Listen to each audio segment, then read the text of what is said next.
My name is Anjum Anand. I'm a food writer and chef, and I'm on a mission to prove that anyone can cook Indian food. Like you, I think a lot of people think Indian food's just more complicated than it is. Yeah. And so you're waiting for like the next stage, the next step of complication, but there isn't. In Britain, we love Indian food, but for most people, it's still more likely to be a takeaway than homemade. In this series, I want to show you how easy it is to cook it for yourself. You taste those spices at the end? You can taste them at the end. You know, a bit of the sarnies and the coriander, yeah. and then at the end the chili just hits you. Wow, look at that. Fantastic. I love that taste. Yeah. I can't believe how easy it is to make. I know. This week, I've persuaded an old friend to give up his greasy takeaways and cook an Indian feast from scratch for a bunch of mates coming around for the cup final. From choosing the chilies... Juicy. Juicy is good. ...to cheese making, Indian style. You seem quite surprised. No, I am surprised. You made that.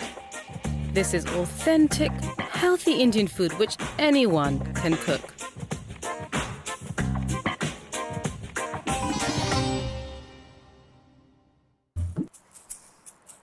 I want to bust some of the myths of Indian cuisine. First is the idea that Indian food is complicated. In fact, it can be as simple as making scrambled eggs. I'm making myself a breakfast of traditional Indian scrambled eggs. I'm going to add a green chilli in, which I'm going to slice really finely, seeds and all. It takes about 3 minutes to make and it's full of flavour. A little bit of coriander. Coriander's cooling on the body, so that's a fantastic thing to get started with in the morning. You see, great Indian food doesn't have to be complicated or time-consuming. My mother taught me how to cook, and I've used this knowledge to create modern, healthy Indian recipes with ingredients that are easy to find.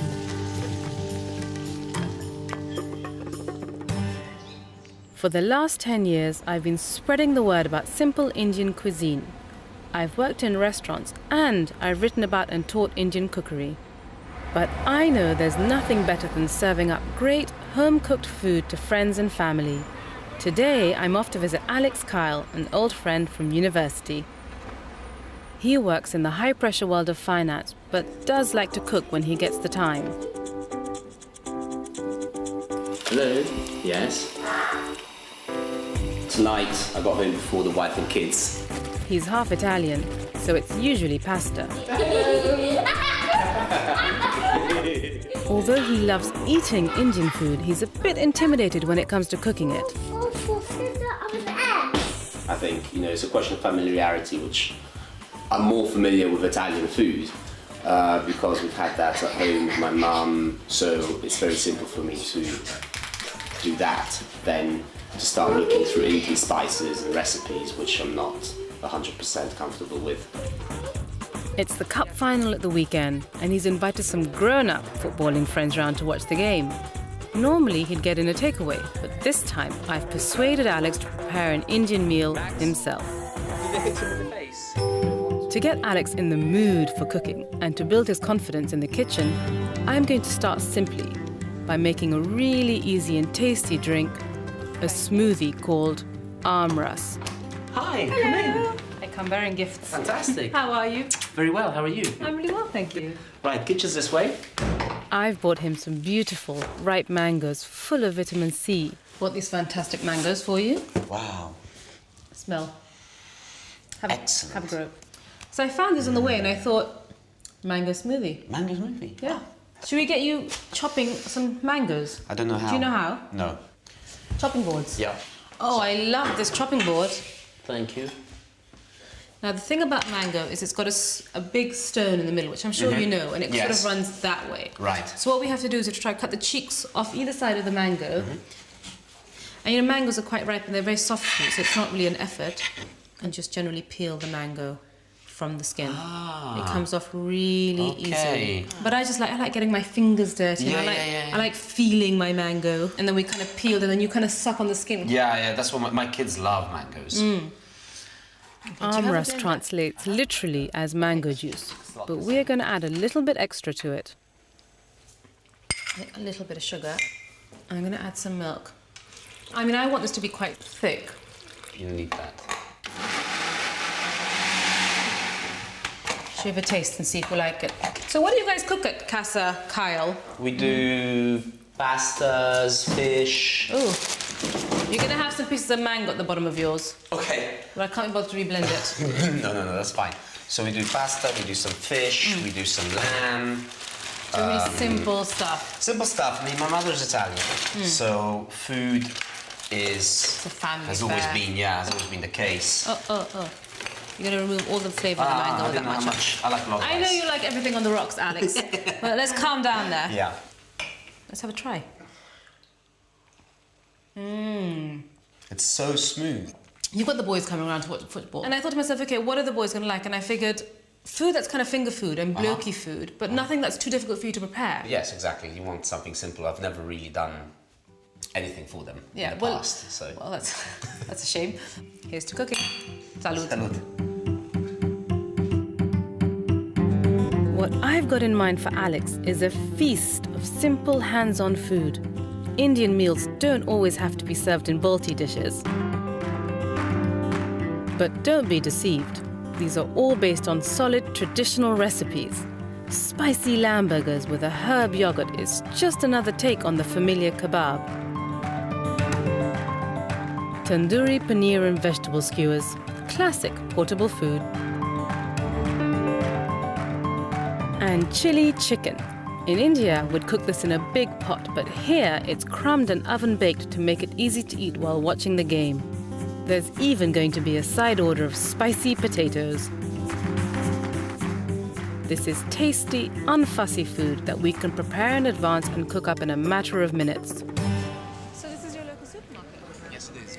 I want Alex to feel totally at home with the basic ingredients of Indian cooking. And you don't get much more basic than the chili. What you really need to know about chilies, first of all, is they have to be really shiny. And then they're really fresh. But there's a difference in colour?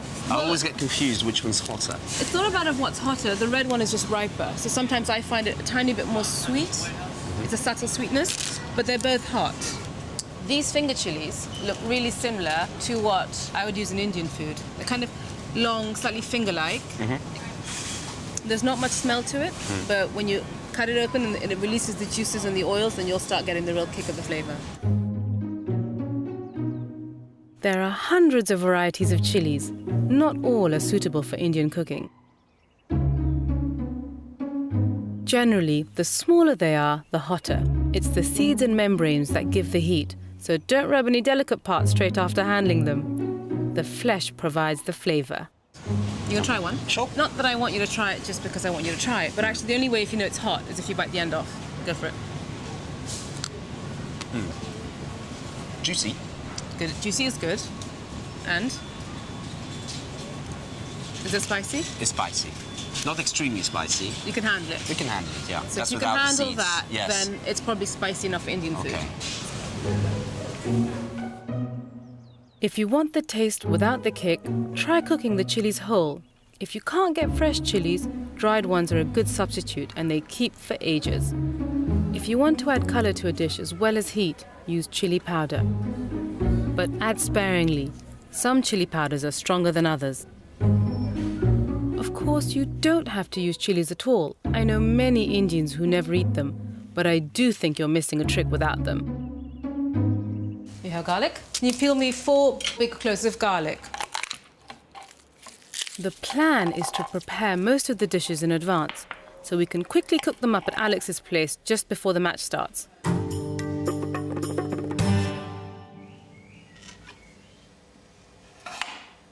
Fresh ginger, garlic, coriander and onions are going to be roughly chopped, then mixed with lamb mince and breadcrumbs to make the burgers. Will you peel the onion and halve it while I get the food processor out so we can just process everything together? I mean, I actually don't mind chopping. I love chopping herbs especially. I find it very relaxing. My grandmother in Italy, they Yeah. used to use mezzaluna, but it's one of those things, you know, that you just chop Yeah. everything finely, which took forever. There goes my coriander. I'm going to take a couple of these green chilies to add into it. And the onions. So this comes down to very fine paste. No, I don't want it to be a paste. I just want it to be roughly chopped. Oh, that's plenty. How easy was that? Excellent. Thank you. Okay, you just mix it all in, and then I'll put the spices in. Now for this, I'm only using garam masala and cumin powder. So you can see that not everything we make has got loads and loads of spices in it. The only way you're going to know what this is by smelling it. Garam masala is a blend of spices. Each cook tends to make up their own mix, but the ready-made version from the shops is fine to use. It has a mild aroma, yet packs a punch. Very peppery. Very peppery, yeah. Very aromatic. And cumin powder. And this is really earthy, full of punch. Very much, yeah. So I'm going to put in maybe a little less than a teaspoon of cumin. Okay. Some salt. Salt. Yeah. And if you can just fetch me an egg. And then we'll put in our breadcrumbs. You want to get your hands in there? Sure. Never mind the lamb burgers. Alex is going for big old man burgers. See, for me, that's a bit big. That's a bit masculine. That's about right. Honestly. Are you really going to eat that? My friends will eat it, don't you worry about it. And actually, the only way to know how much salt you have in it is cooking up a little bit, eating it, trying it, and then you can say, oh, you know what, I want some more chili, I want some more salt. We're going to make some herby yogurt to go with it. Mm-hmm. Yogurt. Mint. Coriander. Couldn't be simpler. Oh, I love the smell of freshly cut herbs. Yeah. It's a man-sized pepper also. Cool. Oh, Very nice. You seem quite surprised. No, I am surprised. You made that. Well, I didn't think it was going to be so delicate. Yeah, well, you had this perception of Indian spices kind of just hitting you full on. But actually, the way to use spices is to bring out the best of the ingredient you're putting it with. Yeah. So here, I just used, garam masala and cumin. So really just 2 spices. But that's enough to lift the lamb. While the lamb burgers settle in the fridge, it's time to make a start on the next dish for our football feast. Crumbed chili chicken. First, we're going to marinate the chicken using ginger, garlic, and of course, chilies. I'll take 3 and some lemon juice. Squeeze it right into a little processor. A little bit of oil. And finally, just some garam masala and some salt. And if you just get the skin off and then take a fork and just kind of prick it all over, so that it just gives the marinade a chance to get really deep into the chicken. And how long does it have to marinate for? Well, I mean, I would make it at night and sort of leave it overnight in the fridge and bring it back to room temperature before I cook, or before you go to work in the morning. It takes like 2 minutes to do. Get it down to a really fine puree. I'm going to have a taste again in the vein of getting the seasoning right. And that's fine. Just get all the chicken coated in those really delicious, juicy, lemony flavours.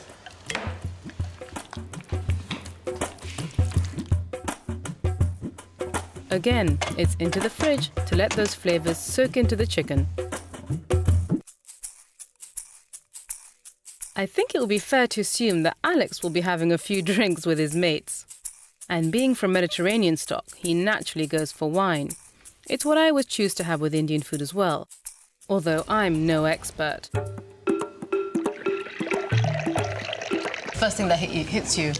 Spicy. That smokiness. Aromatic spice. So, we've met up with wine critic Ollie Smith to see what he would recommend to go with our meal, starting with an inexpensive white that I recognise from many an Indian restaurant. Right, here we are. Gewürztraminer. A lot of Gewürztraminers can be really syrupy and really sweet, and actually they can knacker the flavours in the curry, so you're not getting any of the flavour, swamping the spice even, swamping those lovely aromatic flavours. But this one from Chilli tastes and smells just much more vibrant and lemony, and it's much lighter than your average Gewürztraminer. It's definitely not as sweet as I thought it would be. It's very light. Very Exactly. But more as an aperitif than for an Indian meal. I think so, unless you're having something like cardamom, those more aromatic flavours, those really light, subtle flavours. This is the style of wine that I think works really well. It rocks! While Ollie clearly likes it a lot, it's not quite the thing for our meal. So by way of a contrast, he wants us to try a super sweet dessert wine. I'm not being mean serving you a little bit, but it's just so aromatic and heady. It's called Tokai. This is arguably worth a go. The effect that spice seems to have on wine, it makes it seem dry. So if you were to have a very dry Sauvignon Blanc, it would be too bitter. It's delicious. It is nice. Generally, the rule of thumb is that the wine, if you're having a sweet dish, the wine should be sweeter than the sweet dish. Because this meal, we don't have any sweet gravies, we don't have anything sweet. We have very clear, sharp, Indian spicy flavours. And I'm not sure this is the wine for that. I think we need another choice. Right. This next one, it comes from India. Oliver, nothing good I know. wine-wise comes from India, and this is what you brought. Yeah, this is what I Right, brought. so I'm really curious, I want to try. I think just as you saw Indian beer sweeping through the restaurants in the UK, I think soon you will see Indian wine Looks doing the good. same thing. This is the one. I think it's much more full-bodied, much stronger, much more masculine as a wine, if you could say that. It's more, Absolutely correct. You know, it's a real wine as It's such. more It's not, butch. yeah. I don't know about real, but it's more butch. I'm proud. I'm proud. I'm delighted. This is great news. So, much to Ollie's delight, and to my surprise, it's a Shiraz from Nasik in central India that Alex decides is the one for him and his friends. There's no escaping the fact that after a night in the pub, a takeaway curry is more convenient than making your own. But I want Alex to see that a little preparation goes a long way, particularly when it comes to making paneer. This unsalted white cheese is an absolutely basic Indian foodstuff, and you might think it takes hours to prepare. Not so. You can make a block of fresh paneer in just 40 minutes. It just requires milk, no salt, and something to sour it with. So we've got some milk just coming up to the boil. Once it starts rising in its pan, which should be quite soon, we're just going to add in our yogurt. And what we'll see happening, when it's pretty quick, is the milk solids will coagulate and the whey will kind of separate from it. And then we just drain it to get all the milk solids. So you need just enough yogurt to kind of curdle it, but not so much that you want to get it really sour. But I mean, it's a very forgiving dish to make. It's not gonna be awful. In fact, sometimes the yogurt's not sour enough. So you can see already you're getting little lumps of the milk solids. This is beautiful. I love this. I love making cheese. I feel like if I can do cheese, I can do anything. Because it sounds like it's really difficult to do, doesn't it? Like I'm at home making paneer. You feel like, she knows what she's doing. Yes, but it's so simple. There we are. So now we drain it. Wouldn't it be kind of any generic cheese right now before they start adding flavourings and everything else? It's completely simple and plain. Wrap this around. It's beautiful muslin. So I'm going to run some water through it. The reason we do this is just to take out any remaining sourness from the yogurt. Okay, put it on top.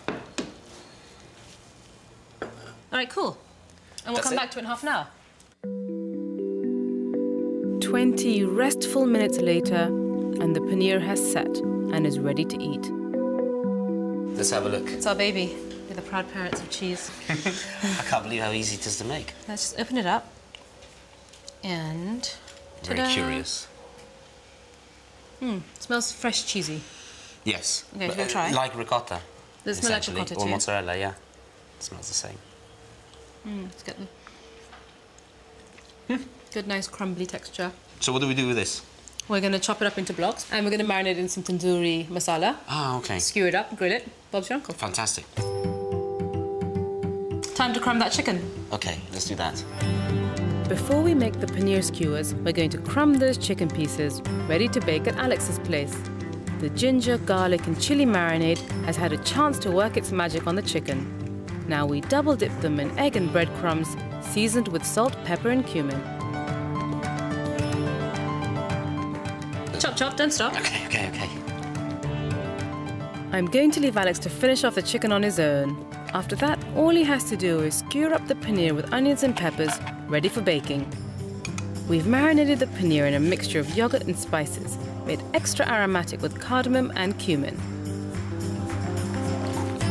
And then we can take the whole lot over to his place this afternoon for the final cooking before the match.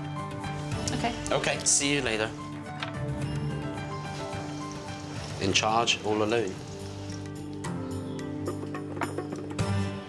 I want to treat Alex to a rather special dessert, kulfi, traditional Indian ice cream. A great, refreshing summer treat. Kulfi isn't something I necessarily make at home. It's not complicated, but it's time-consuming. So I've come to Porte des Indes, one of London's best Indian restaurants, to see how award-winning head chef Mehernosh makes it from scratch. I love kulfi, so I can't wait to try it. So, Mehernosh, what's the basic difference between kulfi and ice cream? Well, in an ice cream, you've got milk mixed in with egg yolks, other flavorings and stuff. You've got a lot of air incorporated. Kulfi is basically just thickened, reduced milk. What is that in there? Is that something to flavour it? That's a piece of ginger, because the kulfi we're making is a mango and ginger kulfi. Oh, nice. So, nice and seasonal. Basically, it could be any flavouring, couldn't it? you let your imagination go. Yeah, One of and- the first kulfis I made was a chocolate kulfi. Ah. So, I mean, using pure chocolate. Decadent. Absolutely. That one was one to die for. Indians love rich desserts, and kulfi is certainly that. Western ice cream is whisked up full of air, but kulfi is basically condensed milk. So it's bubbling now. That's it. We Should can I add in the this in? sugar, yeah. Okay, I'm adding the sugar Just in. stir it down. Yeah. That'll do. You kind of wait for this Now, to of melt. course, you've got to vary the sugar based on what you're going to add in. So this sugar is reduced a bit because you're going to add in some mango pulp, which itself has got some sugar in Of it. course. You can just see that it's the perfect kind of creamy, buttery. It doesn't look like milk anymore. It looks like something has been added to it. And that's it. Is this your plain boiled milk mixture that we've done? So we add in the mango puree. Would you mind whisking I'll that up whisk. and just I'll be whisker. mixing it up? We taste and see Okay. if you need some more. A lovely colour. You pop in some of that candied ginger. A dash of that bit of ginger juice. Is that fresh ginger juice? That's just ginger that's actually boiled down. Boiled and then I down. extract the juice out of it and cool it down. That's why it's a bit cloudy with the sea over there. Is that milder than just fresh ginger juice? Yeah.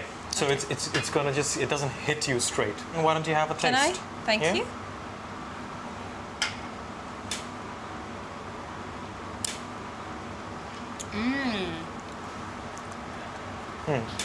Getting there. No, that's there. Okay. That's good. That's good. That works for me.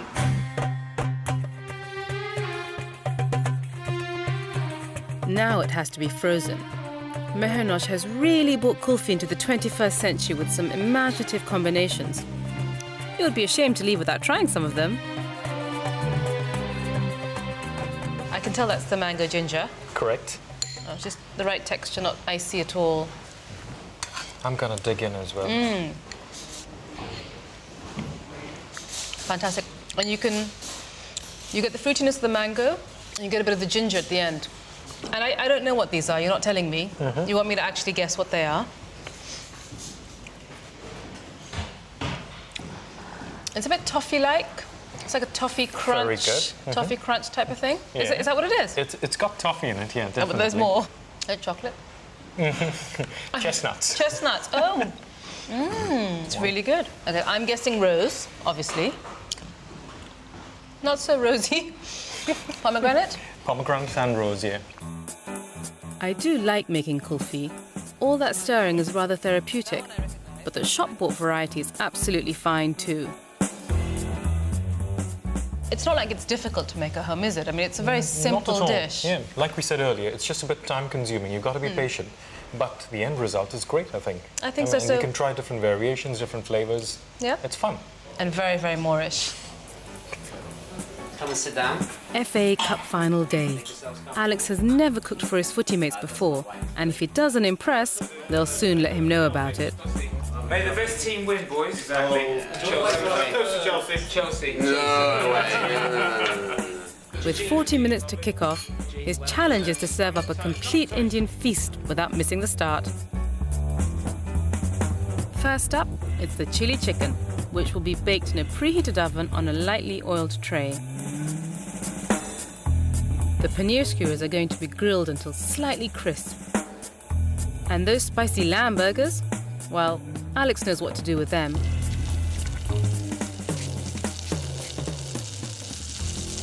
They look like that. Excuse me. He's really got the knack of it. Oh, perfect. Perfect, no? Perfect. Okay. Oh, lovely. Do you like fried chicken? The chicken.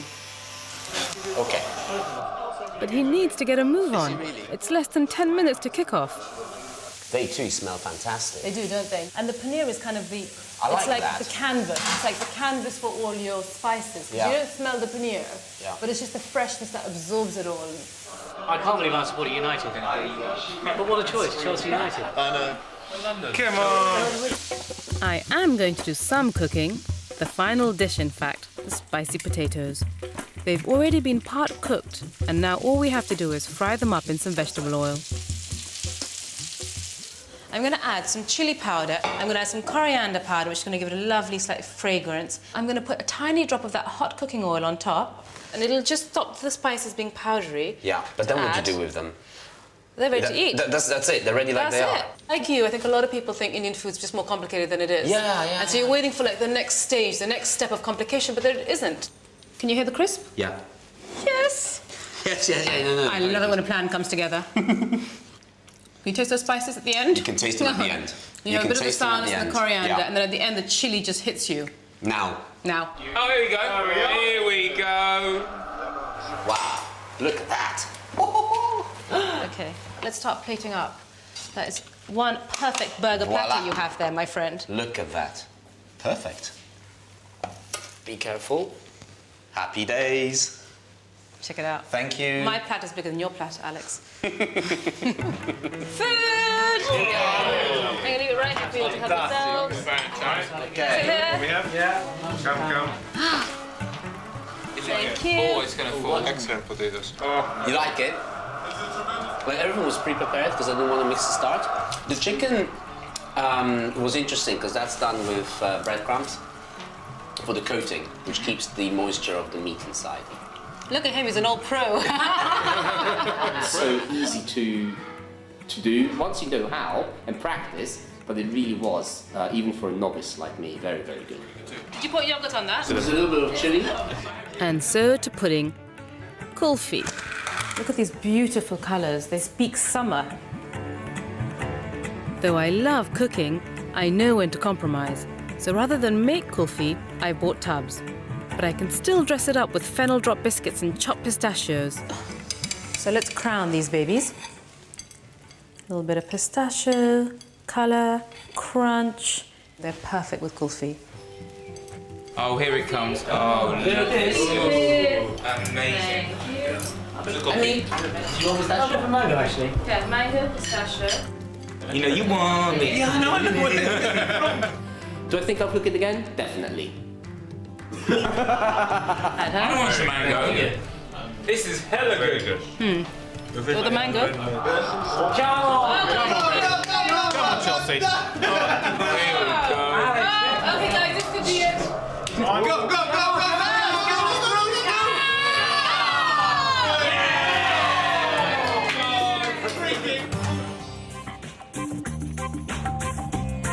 It really is worth knowing about the different varieties of chilies and how to use them to liven up a dish. The BBC Food website has a guide to chilies as well as the details of all the recipes featured in this programme.